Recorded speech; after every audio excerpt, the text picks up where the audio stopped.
சொல்லி என்ன பண்ண போகிறேன்னு உங்களுக்கு எல்லாம் இன்ஃபார்ம் பண்ணிடுறேன். ஸோ ஃபஸ்ட் என் பேர் வந்து ஹர்ஷா. நான் இப்போது இந்த சேனல் எதுக்கு ஆரம்பிச்சிருக்கேன்னா, உங்களில் நான் டெய்லி லைஃப்பில் என்னென்ன கஷ்டங்கள் இருக்குது. ஸோ நிறைய ஸ்டூடெண்ட்ஸ் வந்து ஒர்க் ஃப்ரம் ஹோம் பண்ணணும், காசு சம்பாதிக்கணும், அந்த மாதிரி இருக்கும். ஸோ நான் இந்த சேனலில் சில ஒர்க் ஃப்ரம் ஹோம் ஆப்ஷன்ஸ் அதுக்கப்புறமா இப்போது எனக்கு என்ன தெரியுமோ நான் உங்களுக்கு சொல்லித்தரேன். சப்போஸ் உங்களுக்கு என்ன பண்ணி கேட்டு அதை நான் உங்களுக்காக கற்றுக்கிட்டு உங்களுக்கு சொல்லித்தரேன். அதுக்கப்புறமா நான் இப்போது ஒரு காமன் மேனாக நான் ஒரு காமன் மேனுக்கு என்னென்ன பிரச்சனை வரும். சப்போஸ் நான் இதுக்கு முன்னாடி ஒரு சைபர் கிரைம் இதில் வந்து மாட்டியிருந்தேன். நான் ஒரு எக்ஸாம்பிள் எடுத்துக்கோங்க. நான் ஒரு 60,000 வந்து லாஸ் பண்ணிட்டேன். அந்த லாஸ் பண்ண அமௌண்ட் நான் எப்படி ரிகவர் பண்ணுறது, நான் அந்த ரிகவர் பண்ணுறதுக்கு என்னென்ன ஸ்டெப்ஸ் இருக்குது, அந்த மாதிரி ஸ்டெப்ஸ் எல்லாம் நம்ம சேனலில் நான் சொல்கிறேன்.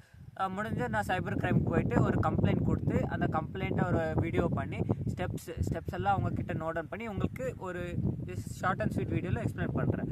அதுக்கப்புறமா இப்போது நீங்கள் ஒரு ஸ்டூடெண்ட் இல்லைனா ஒரு ஒர்க்கிங் எம்ப்ளாயி, ஓகே, நீங்கள் ஒரு எக்ஸ்ட்ரா இன்கம் பண்ணணும். பட் அது நீங்கள் ஆன்லைனில் தேடும்போது சில ஸ்கேமுக்கு வந்து நீங்கள் போயிடுவீங்க. சப்போஸ் லைக் நான் வந்து ஒரு 2 வீக்ஸ் 3 வீக்ஸ் பேக் வந்து பார்ட் டைம் ஜாப்ஸ் பார்த்துட்டு இருந்தேன்.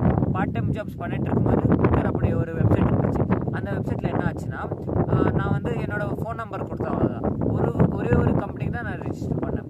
ஆனால் எனக்கு உடனே ஒரு 7-8 கம்பெனிலேருந்து கால் வந்துச்சு. இந்த மாதிரி நீ part time job capture entry அந்த மாதிரி பண்ணுறியான்னு கேட்டாங்க. சரி, ஓகே, நான் இன்ட்ரெஸ்ட் இருக்குன்னு சொல்லி நான் பண்ணும்போது அவங்க ஒரு டாஸ்க் கொடுப்பாங்க. அந்த டாஸ்க்கு ஒரு 15 ருபீஸ் பே பண்ணுவாங்க. அது முடிஞ்சதுக்கப்புறமா அவங்க ஒன்று ஹையர் பண்ணுறதுக்குன்னு சொல்லுவாங்க. சரி, ஓகே, நம்மக்கிட்ட ஒரு ஃபைனான்ஷியலாக ஒரு சப்போர்ட் இல்லை. அதுக்கு சரி, ஓகே, அவங்க சொல்கிறாங்கன்னு நம்ம நம்பிட்டு அவங்க கேட்ட details like Aadhaar card, PAN card, நம்ம சிக்னேச்சர் அதெல்லாம் கொடுத்துருவோம். அது கொடுத்ததுக்கப்புறமா அவங்க என்ன பண்ணுவாங்கன்னா, அந்த சிக்னேச்சர் வச்சு ஒரு பாண்ட் பேப்பர் பண்ணுவாங்க. பாண்ட் பேப்பரில் அந்த சிக்னேச்சர் ஆட் பண்ணிவிட்டு நாம் அந்த கம்பெனிக்கு வந்து இந்த மாதிரி ஒர்க் பண்ணுவோம் அந்த மாதிரி சொல்லிடுவாங்க. ஆனால் நம்மளுக்கு அந்த பாண்ட் பேப்பர் முன்னாடி கொடுப்பாங்கன்னு சொல்ல மாட்டாங்க. நம்ம சிக்னேச்சர் எல்லாம் வாங்கிட்டு நம்ம சிக்னேச்சர் எல்லாம் அந்த பாண்ட் பேப்பரில் ஆட் பண்ணிவிட்டு கொடுப்பாங்க. ஸோ அதில் நமக்கு என்ன பிரச்சனைனா, அவங்க கொடுத்ததுக்கப்புறமா நம்ம அதை கேன்சல் பண்ணாலும் அவங்க அதை அக்செப்ட் பண்ண மாட்டாங்க.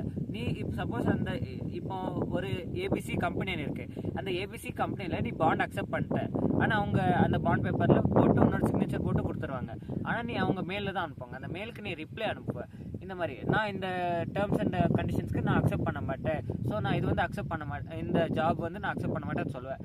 அப்போது அவங்க எதுவும் ரிப்ளை பண்ண மாட்டேன். ஒரு 6 டேஸ் 7 டேஸ்க்கு அப்புறமா அவங்க ஒரு லாயர் மாதிரி ஒரு ஸ்கேம் பண்ணுவாங்க. நான் ஒரு லாயர் பேசுகிறேன், இந்த மாதிரி நீ இந்த கம்பெனிக்கு ஸோ ஏபிசி கம்பெனிக்கு அக்செப்ட் பண்ணியிருக்க, வேலை பண்ணுறேன்னு, நீ இந்த வேலை பண்ணல, அதுக்காக நீ இப்போது ஃபைன் கட்டணும். சப்போஸ் ஃபைன் கட்டலைன்னா கோர்ட்லேருந்து ஒரு கேஸ் வரும்.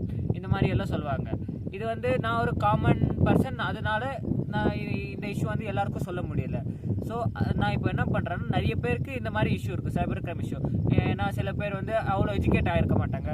ஸோ அவங்க இப்போது யாராச்சும் கால் பண்ணி கேட்பாங்க, உங்கள் கார்டு மேலே உங்கள் டெபிட் கார்டு மேலே இருக்கிற 16 டிஜிட் நம்பருக்கு கேட்பாங்க. நீங்கள் பேங்க்லேருந்து கால் பண்ணுறாங்கன்னு நினச்சி சொல்லிடுவீங்க. சொன்னதுக்கப்புறமா உங்கள் அக்கௌண்ட்டில் இருக்கிற காசெல்லாம் போயிடும். போனதுக்கப்புறமா என்னென்ன ஸ்டெப்ஸ் ஃபாலோ பண்ணணும் இந்த போயிருக்கிற காசு ரிகவர் பண்ணுறதுக்கு, இந்த மாதிரி ஒரு அவேர்னஸான வீடியோ. அதுக்கப்புறமா ஒரு காமன் மேனுக்கு இருக்கிற ப்ராப்ளம்ஸ், இந்த மாதிரி பிரச்சனை எல்லாம் நான் என்னோடய யூடியூப் சேனல் வழியாக உங்களுக்கு சொல்லணும்னு ஆசைப்பட்றேன். ஸோ முடிஞ்ச அளவுக்கு என்ன சப்போர்ட் பண்ணுங்கள். தேங்க்யூ.